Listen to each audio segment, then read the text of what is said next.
the Beatles were four lads from Liverpool, as everybody knows, and they have really kind of helped put Liverpool on the map. They got together in the early 60s. They actually started in the late 50s. It was John Lennon who first put a band together. Paul McCartney joined his band, the Quarrymen. The band grew from there with George Harrison joining them because he was at school with Paul McCartney. And then it was actually just before the Beatles released their first single in 1962, Love Me Do, that Ringo joined the band as their drummer. So that was when the four Beatles, as we know them, were all in place.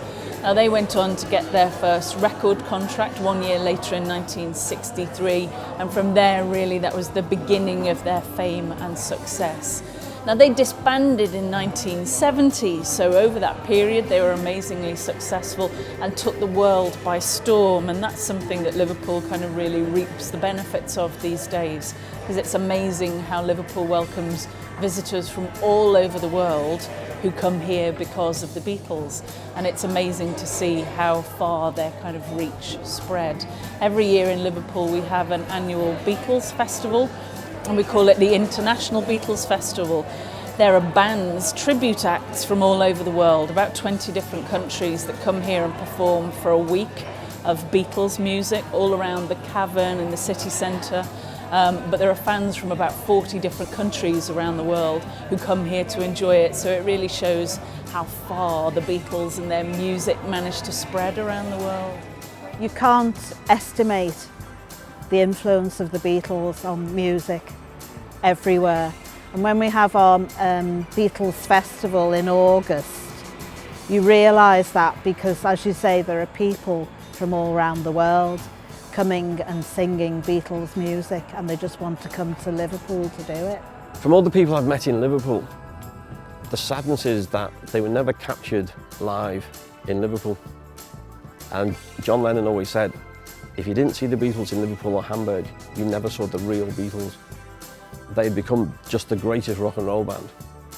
And only if you lived in those two places and saw them did you ever see the real Beatles. I'd love to have seen that.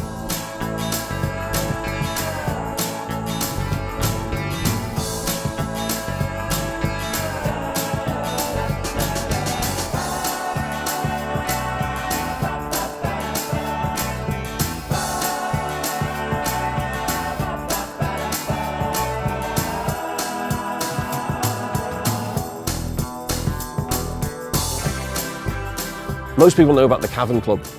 You know, they refer to the Cavern Club as the birthplace of the Beatles. It wasn't. There was a club called the Casbah Coffee Club in West Derby, a little suburb of Liverpool, and it was a club that was formed in the basement of Pete Best's house. Pete Best's mother, Mona, decided to open a rock and roll club in the basement of their house. That opened in August '59.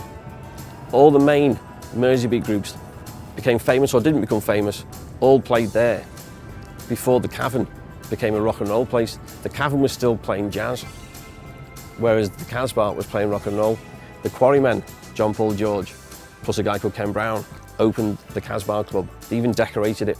You can still see it now. You've got a whole ceiling which is hand painted by John Lennon, another one hand painted by Paul.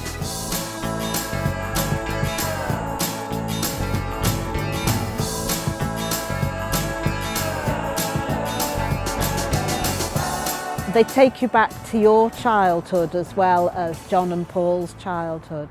And when you think of the songs that were written in the houses, and it's just wonderful.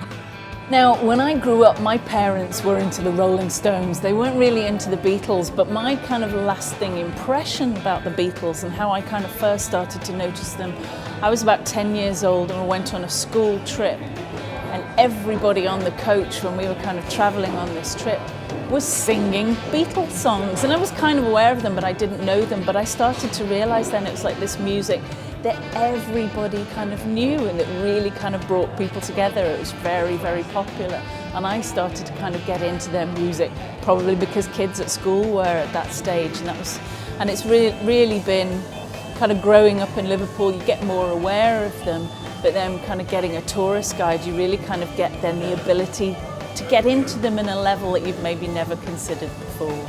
So I've been kind of a fan, but in a kind of just a music enjoyment way. And it's really been since kind of, you know, welcoming more people that I'm just amazed at kind of the influence that they've had on kind of a different level these days. I sort of got into it when I was about 10 and I started playing guitar. And then I started wanting to know more. So I started buying Beatles books. And I wanted a Beatles book about the Beatles and Liverpool, and I couldn't find one. And so I wrote one. It took me 9 years to do. Because I'm too young to have seen them first time. I then went out to try and find the people who were there at the time and get their stories. And from a little project, it just grew and grew and grew. Over the years, I spoke to like members of the Quarrymen, which was John Lennon's first group, and they'd become friends. I've spoke to Pete Best, who was the drummer before Ringo Starr, and he wrote the foreword to my first book. I've spoken to their first managers, promoters, school friends, so I get a real good picture of what they were like when they were growing up in Liverpool, because nobody had done a book which just focused on the Liverpool part of it. Even though that's where they're from, the city that shaped them, nobody had done a book just on Liverpool. And so I could put so much more detail because I knew the areas they grew up in, I knew the schools they went to, and could explain the geography of how they met. So from being a bit of a fan, I've become a Beatle nut.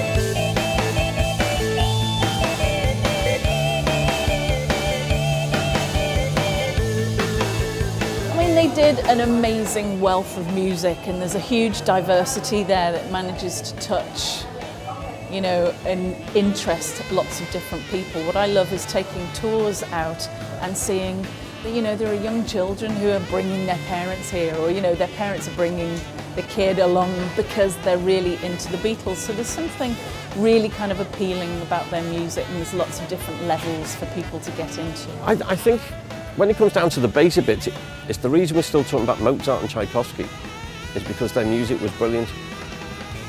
When it comes down to it, in a couple of hundred years, they'll still be talking about the Beatles because their music was brilliant. And then I think the world was ready for something new. And I think it was the timing of coming to America in February 1964. JFK had just been assassinated in the November of '63. The US rock and roll music scene was going nowhere. The country was on a downer, it needed something new. There was a lot of influence from America and American artists, and rock and roll, of course, was very strong. But then in the UK, there were a lot of performers who were quite clean cut, had very kind of wholesome images as well, maybe from the south of England. And what the Beatles really did was kind of cut a path for bands that were a little bit more rough around the edges, a bit more working class. They didn't come from London or the southeast, they were from the north, and they had different accents. And that was really at a time when a lot of things that people saw in the media or on television had a certain type of pronunciation, a certain, you know, suits and ways of behaving. And it's amazing really the influence that the Beatles had beyond their kind of music, just into the kind of culture of Britain at that time, just because they were kind of different from what people normally saw. What the Beatles took was, they packaged everything good about Liverpool, which is a cosmopolitan city with a long, long history. They took American music, reinvented it, took it back to America and sold it to the Americans, and I think it was just a perfect moment in time that I don't think will be repeated, culturally, socially and musically.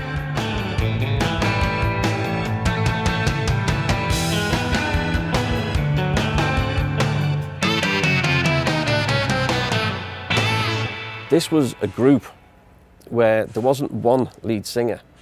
It wasn't somebody and a backing band.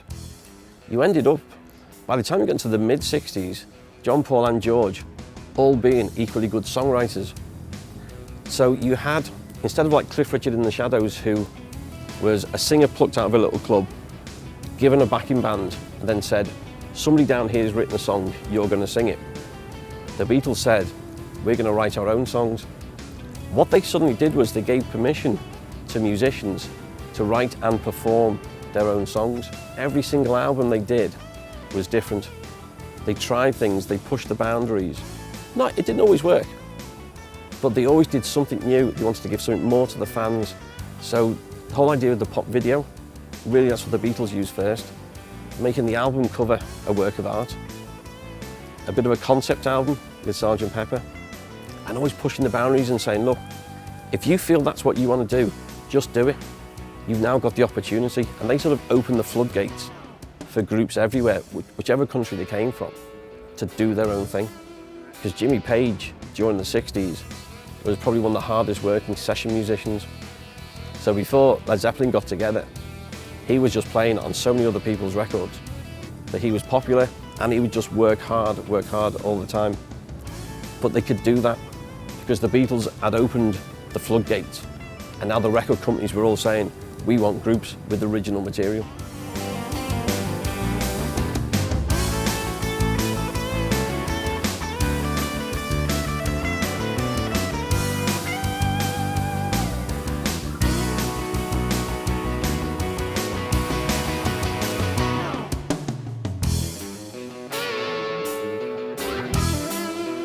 It was only from somewhere around the springtime in 1962 that they started wearing suits and got tidied up, because they got their new manager, Brian Epstein, and he said to them, because before then they were in black leathers, they would eat, drink, smoke, swear, whatever on stage while performing. And he said, no, you've got to be professional.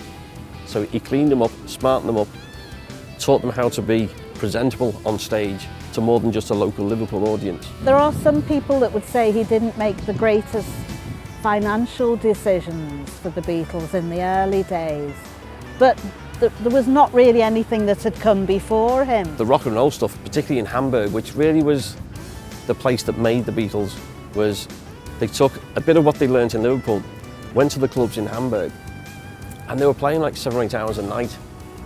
And you either become successful or you collapse. And they became successful. But that was where they really were on the drink and the drugs, the women and the rock and roll. It all happened there. They were scruffy back then. But Brian said, if you're going to get out of Hamburg and Liverpool, you've got to be smart.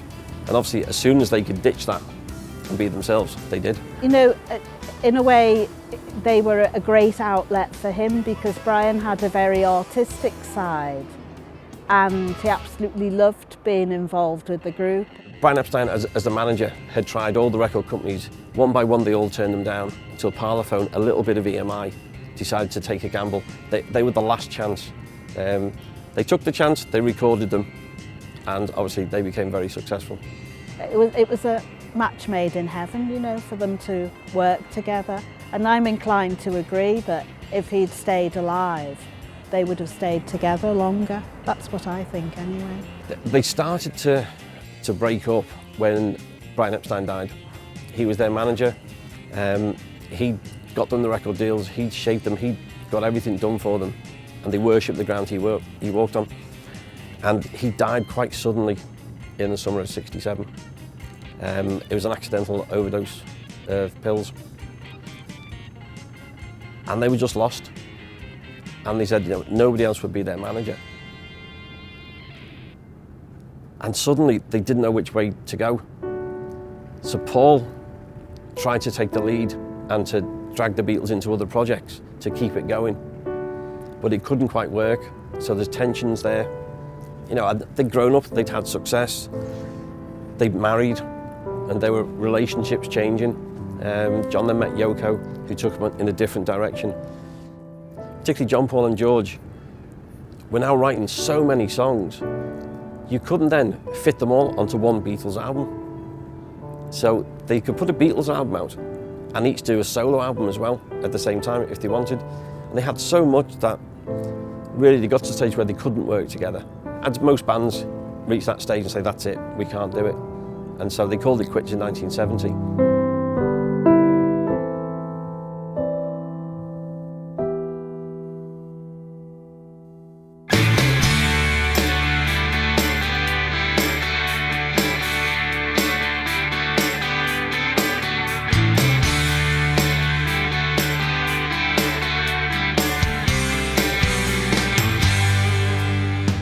they were the first of the groups, really, to make it big.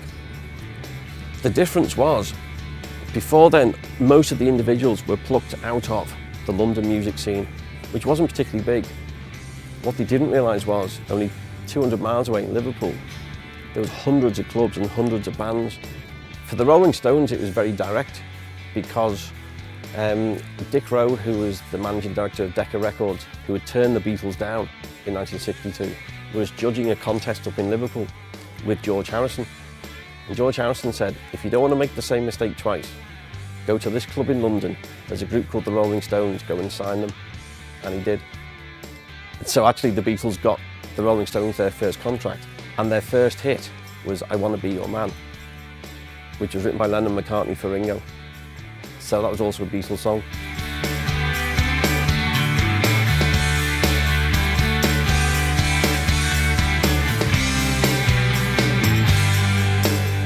I've done Beatles tours for the Cavern, and that really kind of attracts some kind of die-hard fans of the Beatles, and there's been people, you know, that for coming to Liverpool has been a real pilgrimage. I know that's a religious idea, but it is like a pilgrimage for some people. And of course, some of them keep coming back again, which is what we want. And they've been very emotional to stand in front of Paul McCartney's house or to see Strawberry Fields, and that's an incredible feeling. But also to have a city like Liverpool, which was an incredibly kind of wealthy and important city at one time, and then it went through its period of decline in the 20th century. The Beatles really kind of helped reverse that situation, but also to see how Liverpool has been regenerating itself over recent years. But it's brilliant to see all the different visitors who come, a lot of them to see the Beatles, you know, from all over the world. And I used to live in Brazil, so I can speak Portuguese. And even the influence that the Beatles had over there was really important. When they had a dictatorship, the Beatles were very influential. And these days you can welcome lots of Brazilian guests here. So it's just an incredibly kind of fortunate thing to be able to do through kind of music and culture. It's great fun.